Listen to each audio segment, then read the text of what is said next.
Everybody lunch, so we'll start with a little bit of music to get everybody up and awake.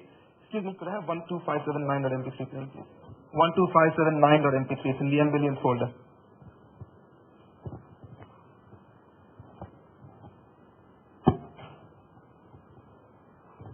Nikhil, I hope you're not checking the clock. Yeah.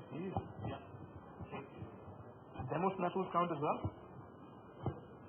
Fantastic.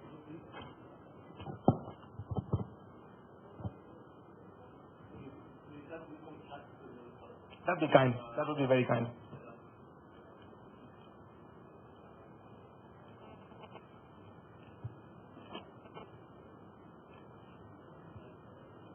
Yes, the lights would be useful. Do we have them off, please? Yeah, 12579. And then you can open up the presentation as well. Thank you.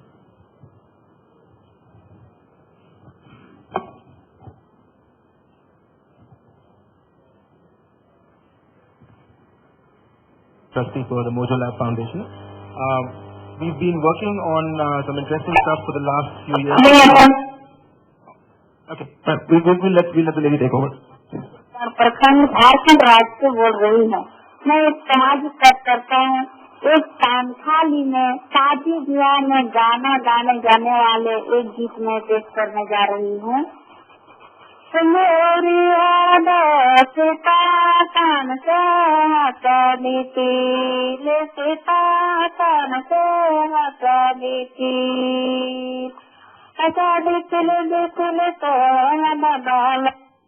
up the presentation, please. So, anybody recognize that language? The first bit was in Hindi. That was Aparna Marandi from Jharkhand, and she was singing a song. Anybody recognize the language? Show of hands. So that's one of the problems we're trying to solve. That song was in Santhali. It's a tribal language from the Jharkhand area, and we also work in the rest of the central tribal region of India, which is basically from Rajasthan in the northwest to Orissa in the southeast.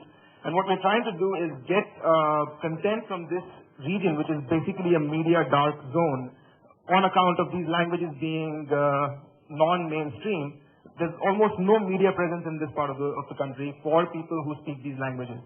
So there's about 100 million people of indigenous communities who live in that area, who speak no languages beyond their dialects of their local tribal language, and they have absolutely no media presence whatsoever. So that's the problem that we started by looking at to solve, and then that sort of expanded into some other areas as well. So as we go into the presentation, I'll talk about that. So the global digital divide, I think everybody in the room is familiar with this.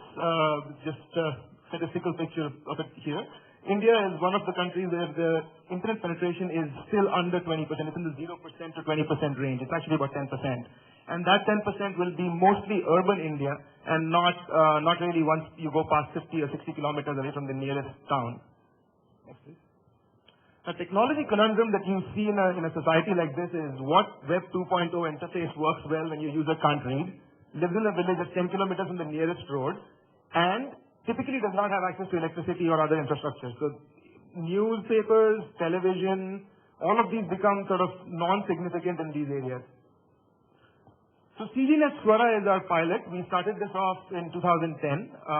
The experiment, of course, has been going on for a little bit longer than that. In 2004, Shubhranshu Chaudhary, our founder, he's in the room, he came back to his hometown in Chhattisgarh, and he was trying to figure out why there is so much conflict in that region. I mean, if you're familiar with Chhattisgarh, it's one of the areas where the Maoists are fairly strong. So he was trying to figure out why this conflict, why is this happening in this state, which is a tribal state, it's a non-violent state, what's happened over here? And what he realized is that the problem is a communication gap between those who are on the wrong side of the development question and the people who are on the right side of it. To bridge that gap, the first thing he did was he started off a mailing list called CGNet. It's a Yahoo group, it's still active. It has over 5,000 members now. And it was a discussion group just talking about what can we do to solve this problem. And what immediately came to the fore is that there are people who are not represented on this group at all, and they're the ones who are really the most impacted. Now, to solve that, what Shu came up with in collaboration with Bill Thies, who used to be at MIT, he's now at Microsoft Research, they came up with a platform called Swara. And it's essentially a phone number that's linked to a web page. It's like an audio blog, an audio portal, whatever you want to call it. But what it does is it lets you call a phone number. You press 1 to record, you press 2 to listen. You can record your own content. That content then comes to a bunch of trained moderators who are usually professional journalists who are volunteering with us. They will listen to the content. They'll usually quality control it. They'll call the person back, verify that the news is accurate, and then they'll push it out onto the IVR as well as the web platform. From the web platform, it also goes on to Facebook, Twitter, and other mailing lists that are composed of people who are interested in the problems in that particular region. So that's your sequence of events.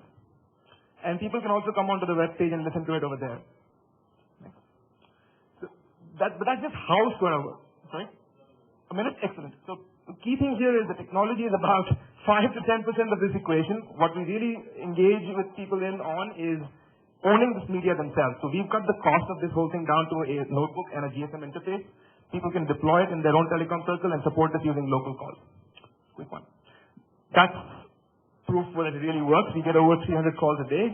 Some days when it's really, really good, it can go up to 953, as you can see up there. We've received over 100,000 calls, released over 1,600 reports.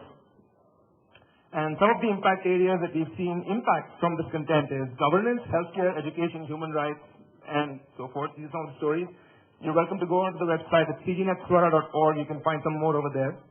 But essentially, the premise is that once content starts to come out and goes into the mainstream, anybody who's listening has the option of following their conscience and taking action if the content is actionable. And we spend a lot of time training people on making content actionable. The time's up. That's it.